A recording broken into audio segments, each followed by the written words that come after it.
Hello students, this is Harikesh Yadav and welcome to the GSPM classes.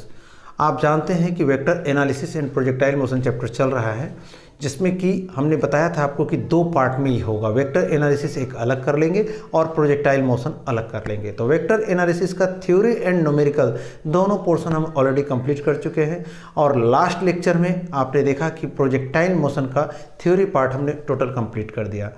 तो कुछ उसमें numerical बहुत सारे हैं। हमने आपको बताया था कि आप थोड़ा सा ट्राई करते रहिए, कुछ प्रॉब्लम आए पर्टिकुलर किसी विशेष टाइप के न्यूमेरिकल में तो आप उसको पोस्ट करिए, कमेंट सेक्शन में आप डालिए उसको ज़रूर, ठीक है।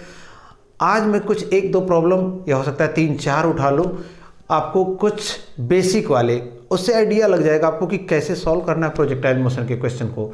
तो ज़्यादा टाइम ना खराब करते हुए तुरंत टॉपिक पे आते हैं और 2 क्वेश्चन हमने लिख रखा और समय बचाने के लिए हमने कुछ डायग्राम ऑलरेडी प्लॉट कर रखा है। तो नंबरिंग पे मत जाइएगा, कुछ किसी के बुक में हो सकता है 35, किसी के बुक में न्यू बुक में 30 होगा और कुमार मित्तल का क्वेश्चन उठा रहे हैं, ये आप जानते हैं। तो एक क्वेश्चन नंबर 35 है कि एक गोली है, बंदूक की गोली होगी, ठीक है, 55 मीटर पर सेकेंड के स्पीड से बंदूक से निकल रही है और सामने कोई टारगेट यानी लक्ष्य रखा हुआ है, उसको हिट करती है। हिट करेगी तो आप जानते हैं टन से आवाज़ या कुछ भी आवाज़ साउंड आएगा, तो वो हमारे कानों को जब सुनाई दिया तो वही पूछा है कि टारगेट गोली जहाँ से हिट की गई उस कितने डिस्टेंस पर रखा हुआ है, यानी दोनों के बीच की डिस्टेंस दूरी क्या है वो पूछा है हमसे। लेकिन गोली जाने में टारगेट तक कितना टाइम ली है और साउंड वहाँ आवाज़ हुई होगी टारगेट से, तो साउंड वापस आने में कितना टाइम लिया है ये नहीं बताया गया है। बट कलेक्टिव टाइम यानी जाने में, गोली के जाने में और आवाज़ हुई होगी तो साउंड के वापस आने में वो कलेक्टिव टाइम दिया हुआ है कि 7 सेकेंड लगता है अकॉर्डिंग टू क्वेश्चन, मैं नहीं कह रहा हूँ। और एक और चीज़, साउंड की वेलोसिटी कहीं पर 330, कहीं पर 331, कहीं पर 332 भी मिलता है। इसलिए क्वेश्चन में ऑलरेडी पहले से इंडिकेट कर रखा है कि you have to take sound velocity of sound 330 metre पर सेकेंड, आपको लेना है 330 मीटर पर सेकेंड, ठीक है। तो अब देखो यहाँ से गोली चली मान लो इस पॉइंट से और हमको ये डिस्टेंस नहीं पता है, तो हमने एज्यूम कर लिया कितना कि ये x मीटर है। अब 55 मीटर पर सेकेंड से अगर गोली यहाँ से निकली है और यहाँ टारगेट को हिट की होगी तो लौटकर साउंड यहीं पर आया होगा, क्योंकि व्यक्ति यहीं पर या गोली चलाने वाला यहीं पर खड़ा है। अब इसका मतलब साफ सी बात है कि जो कलेक्टिव टाइम है, एक तो गोली के जाने में लगा समय होगा और जब टकराया होगा तो साउंड के आने में समय, तो हमने वही लिखा है कलेक्टिव, गोली के जाने में लगा समय प्लस ध्वनि के लौटने में लगा समय। और आप जानते हैं कि डिस्टेंस इक्वल टू दूरी बराबर समय गुने चाल, ये बेसिक क्लास 7th-8th से पढ़ते आए होंगे, ठीक है। Distance equal to velocity into time, तो यहाँ पर तो हमें टाइम ही चाहिए, एक बार गोली के जाने का, एक बार ध्वनि के। तो टाइम इक्वल टू क्या होगा, डिस्टेंस अपॉन वेलोसिटी। तो डिस्टेंस यहाँ तो दोनों केस में गोली जा रही है तो भी x मीटर और वापस में क्या आ रहा है, साउंड आ रहा है वो भी x मीटर, क्योंकि आदमी यहीं खड़ा है, ठीक है।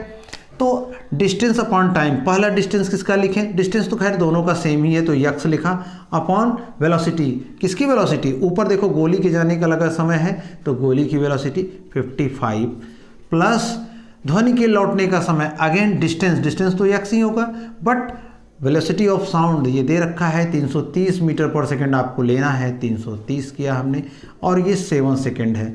तो बड़े सिंपल वे में 55 क्या करोगे भाई, एलसीएम ही तो लोगे, 55 इंटू 330 का एलसीएम होता है 330, 55 6 जा 330 होता है। आप कहोगे इतना बड़ा गुणा कैसे याद होगा, तो सिंपली 6 से आपको दिख जाएगा, 6 5 जा 30, 0 हासिल 3, 6 5 जा 30 और 3 33 हो गया। सिंपल वे में 6 आया और इसका मल्टीप्लाई ऊपर न्यूमरेटर से करते हैं, 6x 330 यानी 330, 330 1 आया और उसका मल्टीप्लाई यहाँ से किया इक्वल टू 7। अब देखो 6x प्लस 1x तो क्या हो गया, 7x बाई 330 इक्वल टू 7। अब देखो डायरेक्ट अगर आप काटना चाहो तो काट सकते हो, जिनको प्रॉब्लम हो तो 330 इंटू 7 करेंगे और फिर 7 मल्टीप्लिकेशन में है, इक्वल टू को उधर ले जाएंगे, डिवीजन में हो जाएगा। लेकिन मेरे ख्याल से बेटर आप 7 1 जा 7 ऐसे काट लो और यक्स केवल बचा, देयरफॉर यक्स इक्वल टू क्या होगा, 330 into 1, that means you will get 330 metre. बहुत आसानी से आंसर निकल आया कि टारगेट की डिस्टेंस गोली चलाने की जगह से कितनी है, 330 मीटर यानी 330 मीटर। ठीक है, तो ज़्यादा टाइम ना खराब करते हुए एक दूसरे क्वेश्चन पर आते हैं। इस क्वेश्चन को समझिए थोड़ा। क्वेश्चन नंबर 36 हमने लिखा और हमने कहा नंबरिंग पे मत जाइएगा कि 1 2 3 या 36 क्या है। आगे हमने कहा था 30 30 31 या अप टू 35 तक वेक्टर के क्वेश्चन है, उसके आगे प्रोजेक्टाइल मोशन के क्वेश्चन है। तो ये क्वेश्चन कह रहा है कि 19.6 मीटर हाइट पर मान लो कोई है, आप ही हो, आप अपने छत पे हो और एज्यूम कर लो कि 19.6 मीटर की हाइट पे हैं और यहाँ से दो लोग गोली चला रहे हैं। अब यहाँ एरो हेड हमने बना रखा है कि एक यहाँ है तो आपको लगेगा एक दूसरा तीर ऊपर है तो थोड़ा सा शायद और ऊंचे पे है, और ऊंचे पे नहीं है। जैसे मैं यहाँ खड़ा हूँ, मेरे बगल में कोई और खड़ा हो जाए, आप छत पे खड़े हो, आपका भाई आपके राइट या लेफ्ट में खड़ा हो जाए तो दोनों पैरेलल पे ही हो ना, छत पे ही दोनों लोग हो तो सेम हाइट होगी और सामने हॉरिजॉन्टली गोली चलाई जा रही, किसी एंगल पर ऊपर नीचे नहीं, एकदम डायरेक्ट। मान लो किसी को हिट कर रहे हो, उसी की चेस्ट पर हिट कर रहे हैं, सपोज मान लो, ऐसा करना नहीं है भाई, केवल ये क्वेश्चन कह रहा है, आप खिलौने वाली बंदूक समझ लेना। तो एक चल रही है 50 मीटर पर सेकंड से और दूसरी गोली चल रही है 100 मीटर पर सेकंड से। तो इसमें कई सारे क्वेश्चन पूछे गए हैं। तो नंबर 1 पूछा है इसमें कि क्या दोनों गोली यहाँ अर्थ से टकराएगी, ज़मीन पे गिरेंगी, 100% गिरेंगी। इतना तो सबको समझ में आया होगा कि आसमान में विलुप्त नहीं हो जाएगी, क्योंकि ये एस्केप वेलोसिटी से थोड़ी चलाई गई। आगे पढ़ना है आपको, पलायन वेग, एस्केप वेलोसिटी, उससे तो चलाई नहीं गई है। पक्का ज़मीन पे गिरेंगी गोली, ये तो तय हो गया। एक दूसरा पूछा है कि गोलियों का मार्ग कैसा होगा, यानी पाथ ऑफ द ये ऑब्जेक्ट कैसा होगा। तो आप थ्योरी स्टार्टिंग में पढ़ चुके हैं, प्रक्षेप का पथ परवलयाकार होता है। ठीक है, the path of the projectile, और क्या होता है, प्रोजेक्टाइल को ही हम प्रक्षेप का पथ कहते हैं। ट्रेजेक्ट्री ऑफ प्रोजेक्टाइल, प्रक्षेप का पथ कैसा होगा, पैराबोलिक होगा, परवलयाकार होगा। डैट मीन्स अभी देखो इसको हम ऐसे सीधे गई, क्योंकि हिट बहुत तेज़ी से गोली निकली होगी तो पहले कुछ दूर तो ये हॉरिजॉन्टल ही गई होगी, लेकिन जाते जाते ड्यू टू ग्रेविटेशनल एक्सेलरेशन आना इसको पृथ्वी पे ही है, गिरेगी यहीं। ठीक है, अब दूसरी गोली, दूसरी वो 100 मीटर पर सेकेंड से है, तो क्या वो ज़मीन पे आएगी, पक्का आएगी। ठीक है, अब यही देखना है कि दो क्वेश्चन का आंसर हो गया। पहला, क्या ज़मीन से टकराएगी या पृथ्वी से टकराएगी, तो आप बोलेंगे यस, पक्का अर्थ को हिट करेगी। दूसरा इसमें पूछा है कि प्रक्षेप का पथ कैसा होगा, चाहे 50 मीटर पर सेकेंड वाला हो, चाहे 100 मीटर पर सेकेंड वाला हो, पक्का थ्योरी के हिसाब से आप पढ़ चुके हैं कि परवलयाकार होगा, पैराबोलिक ही होना है। तीसरा इसमें जो पूछा है कि दोनों गोलियां अगर पृथ्वी से टकराएंगी तो कब टकराएंगी, टाइम क्या है इनका। ठीक है, और यहाँ एक कॉन्सेप्ट इस्तेमाल होने वाला है ग्रेविटेशनल एक्सेलरेशन का, और आप जानते हैं कि नॉर्मली जब गिवन ना हो तो जी की वैल्यू हम लोग 10 ले लेते हैं, 10 मीटर पर सेकेंड स्क्वायर। बट यहाँ क्लियरली इंस्ट्रक्ट कर रखा है इंडिकेशन में कि जी की वैल्यू आपको 9.8 मीटर पर सेकेंड स्क्वायर लेना है। ऐसा क्यों बोलता है क्वेश्चन में, कैलकुलेशन को ईजी करने के लिए, पक्का कुछ ना कुछ किसी से कट रहा होगा आसानी से, इसीलिए ऐसा बोलता है, अदरवाइज आप 10 लेके आसानी से निकाल लेते हैं। ठीक है, तो अब देखो यहाँ इस बात को समझना, अभी दोनों गोलियां टकराएंगी, कब टकराएंगी और क्यों टकराएंगी वो तो आप हो ही चुका, लेकिन कब टकराएंगी और कितनी दूरी पे तो पूछा नहीं, लेकिन फिर भी हम बताएंगे कि दोनों में अंतर क्या होगा। क्या 50 मीटर पर सेकंड से चले, 100 मीटर पर सेकंड चले, दोनों पृथ्वी से टकराएंगे, एक ही जगह गिर जाएंगे। ये भी एडिशनल, ये पूछा तो नहीं है लेकिन एडिशनल ये बताएंगे हम। तो देखो प्रोजेक्टाइल मोशन में हम लोग पढ़ चुके हैं कि प्रोजेक्टाइल मोशन होता है क्या, ये 2D मोशन होता है। एक समय में कोई पिंड जब एक ही साथ दो दिशाओं में गति करे तो 2D मोशन कहलाता है, द्विविमीय गति। तो प्रोजेक्टाइल मोशन तो उसी का एग्जाम्पल ही है कि 2D मोशन है, द्विविमीय गति है। तो यहाँ अगर इसको हम बोल रहे हैं प्रक्षेप का पथ परवलयाकार होता है, तो दो दिशाएं हुई क्या, तो यहाँ इसका एक फिगर दूसरा बना दे रहे हैं, आप समझने का प्रयास करिएगा। पहले ये 50 मीटर पर सेकेंड गोली का बना रहे हैं, तो ये 50 मीटर पर सेकेंड की गोली ऐसे जा रही है। ठीक है, तो इसका हॉरिजॉन्टल कंपोनेंट ऐसे, ठीक है, जिसको यू एक्स और यू वाई आपने वीडियो में देखा है, तो मान लो हमने इसको कह दिया यू एक्स। ठीक है, इसका वर्टिकल कंपोनेंट अगर बोलें तो ऐसा कुछ होगा। ठीक है, यू वाई।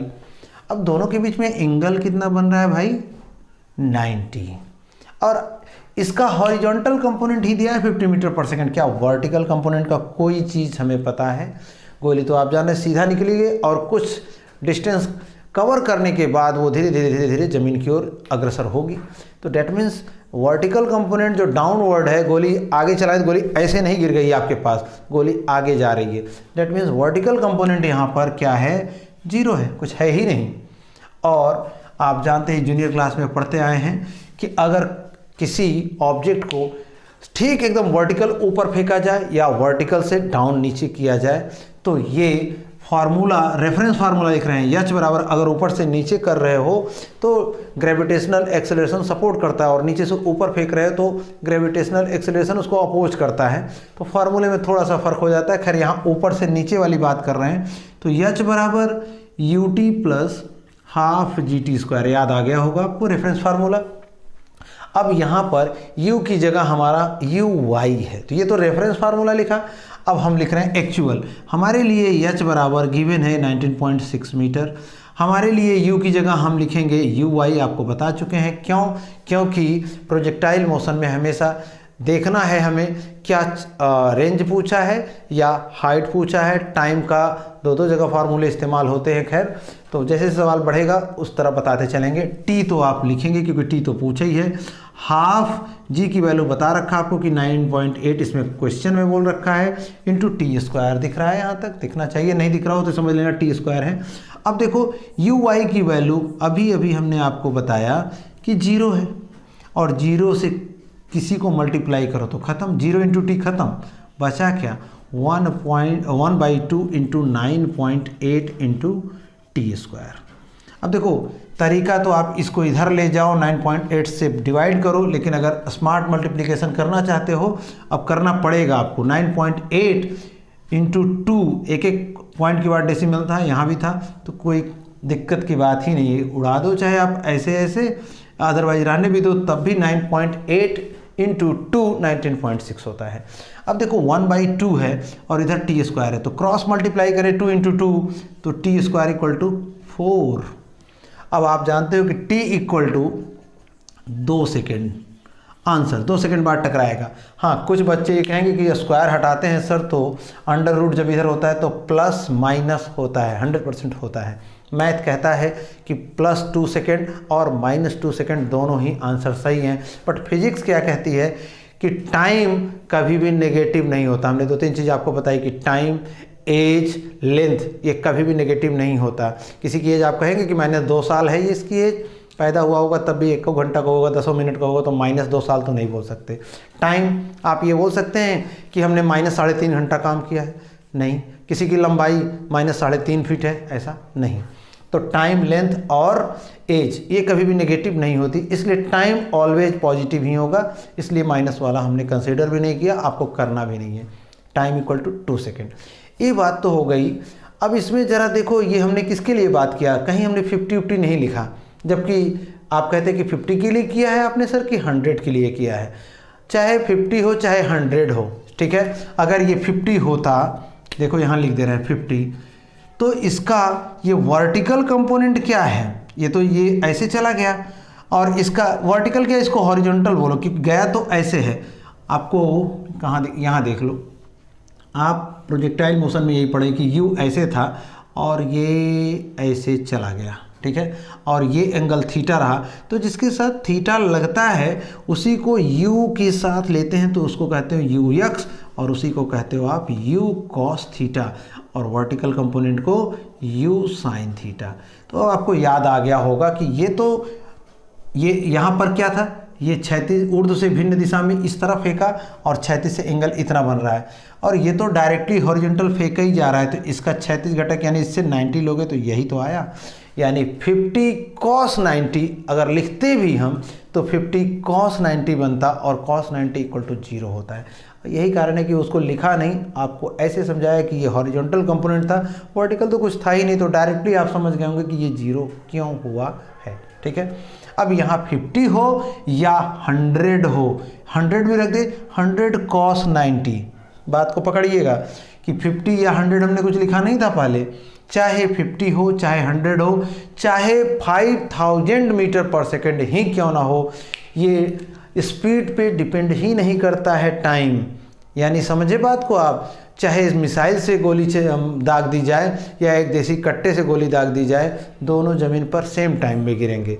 तो आपके दिमाग में आएगा कि सामान्य सी एक देसी कट्टा हो या एक मिसाइल, दोनों जब सेम ही है तो फ़ायदा कि इतना पैसा खर्च करने पर उसमें।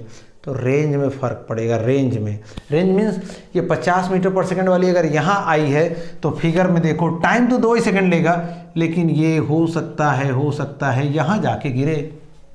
ठीक है, रेंज बढ़ गई कि नहीं। देखो, अगर आप जानते हैं पिस्टल की कैपेसिटी अगर 100 मीटर तक मार करने की है, तो आप जानते हैं मशीन गन की कैपेसिटी उससे 10 टाइम्स ज़्यादा हो सकती है। वो तो मिलिट्री वाले बता पाएंगे एग्जैक्टली कितनी होती है, लेकिन इतना तो आपकी समझ है कि उससे ज़्यादा होगी। पिस्टल से ज़्यादा राइफल की ही हो जाएगी, राइफल से ज़्यादा मशीन गन की होगी, उससे ज़्यादा बोफोर्स तोप या और भी कई प्रकार की आती हैं एम्यूनेशन बताएंगे DRDO वाले या फिर मिलिट्री वाले। तो लेकिन आपके दिमाग में इतना आएगा कि जितनी स्पीड ज़्यादा होगी उसका रेंज बढ़ जाएगा, लेकिन टाइम वही लगेगा। बात समझ में आ गई होगी आई थिंक। ये 2 क्वेश्चन हमने आपको बेसिक बताए हैं और कुछ क्वेश्चन अब नेक्स्ट पार्ट में करेंगे, क्योंकि हम जानते हैं कि ऊबते बहुत जल्द आए। अदरवाइज 1-1 घंटे की वीडियो बनाया जाए तो कम से कम 6-7 क्वेश्चन कवर अप किया जा सकता है, क्योंकि आपको समझाना भी रहता है। लेकिन धीरे धीरे हल्का डोज आप लेंगे तो आपको पचेगा भी, और मेरे ख्याल से आपको आनंद भी ज़्यादा आता होगा कि कम पढ़ा और उसके आधार पर कुछ बच्चे इसको बेस मानते हुए इन 2 क्वेश्चन को स्वयं से ट्राई करेंगे तो उनको वो फीलिंग और बेटर आएगी। जैसे आप कोई स्वीट खाते हो ना तो आपको बड़ा आनंद आता है, तो अगर कोई क्वेश्चन सॉल्व करने बैठते हो आप, ये खुद से फील किया होगा आपने। अगर आप किसी चीज़ को समझ लिए और उसकी समझ के आधार पर सेल्फ से आपने किसी क्वेश्चन का प्रॉब्लम सॉल्व कर लिया तो आपको उस रसगुल्ले से भी ज़्यादा आनंद आया होगा। ये फील 100% मेरे ख्याल से हर स्टूडेंट ने किया होगा।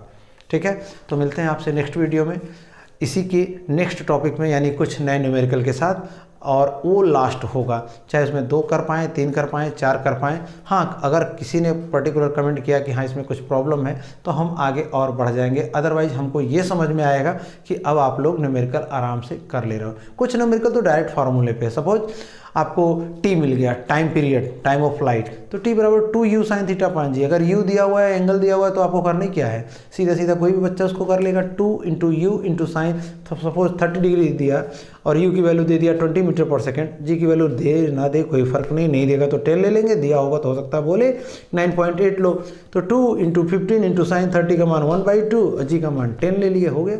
आपसे रेंज ही पूछ लिया, u square sine 2 theta 5g कर लेंगे। ठीक है, आपसे ये पूछ लिया मैक्सिमम हाइट, तो u square sine square theta upon 2g। आपको फार्मूला पता हो, आराम से लास्ट के 4-5 जो प्रॉब्लम मित्तल साहब में दिए गए हैं वो डायरेक्ट इसी बेस पे है, तो उसको तो टच नहीं कर देंगे, उसका कोई विशेष आपको मीनिंग निकलेगा नहीं। हाँ, बीच में कुछ क्वेश्चन ऐसे हैं जो इसमें डायरेक्शन कब कैसे वेक्टर के अकॉर्डिंग चेंज कर लेंगे। पढ़ तो रहे प्रोजेक्टाइल मोशन, लेकिन इसी का पहला पार्ट वेक्टर था, तो वेक्टर को कैसे इंट्रोड्यूस करेंगे इसमें, वो समझने वाली बात होगी। देखते हैं, मिलते हैं आपसे नेक्स्ट वीडियो में। Till then thank you for watching.